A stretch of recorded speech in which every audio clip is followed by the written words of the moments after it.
Hi, this is G, and I'm putting in my entry for the InfoWars Reporter competition. I looked at a couple of the entries, and I think they're super cool. Well done to everybody. I think they're much better than mine, but I just thought I'd do this for fun anyway, because that's what it's all about. It's all about taking part.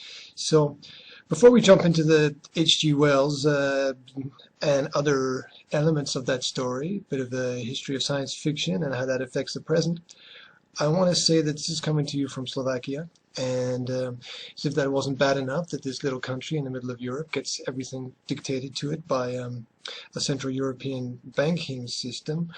We just last month elected the new Communist Party into power here, and we're waiting to see what kind of effect that will have. Isn't it great that a country chooses to run away from communism into democracy, and then at the first chance they get, they elect with a nice majority the Communist Party back into power? So I guess in some ways nothing really changes.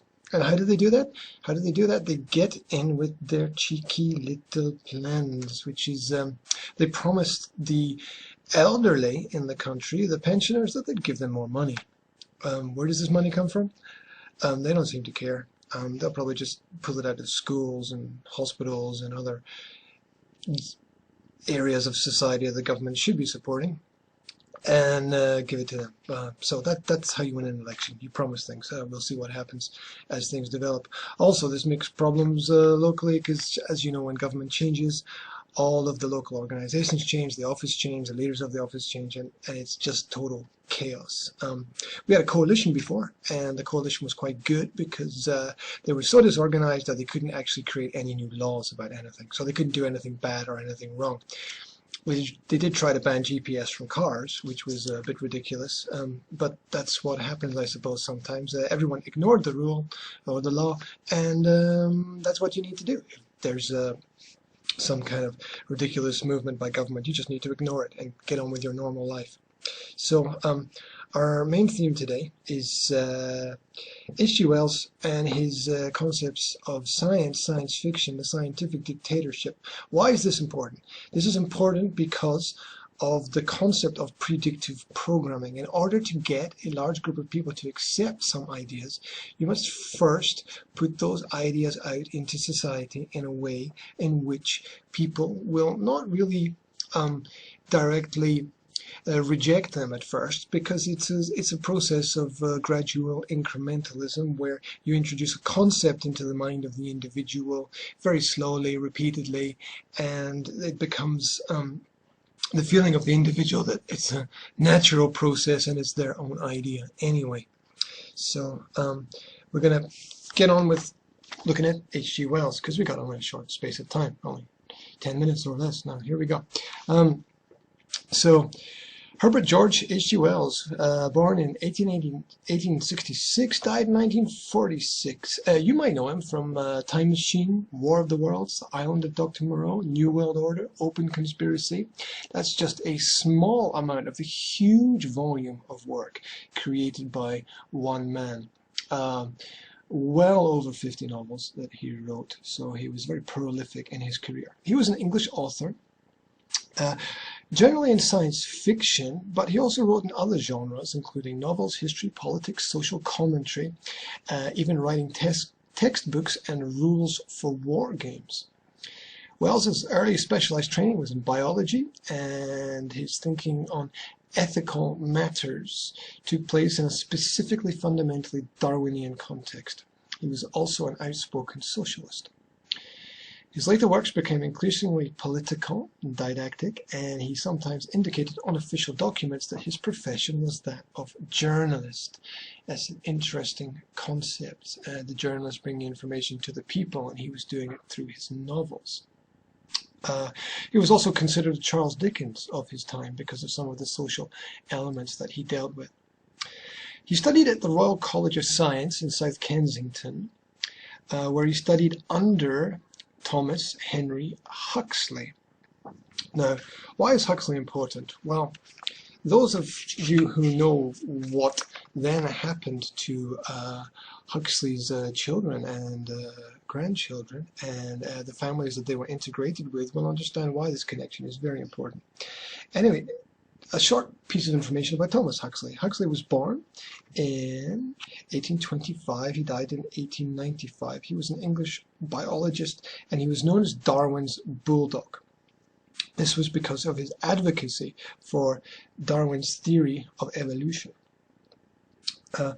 Huxley was slow to accept some of Darwin's ideas, such as gradualism, and was undecided at the beginning about natural selection, but despite this, he was wholehearted in his public support of Darwin.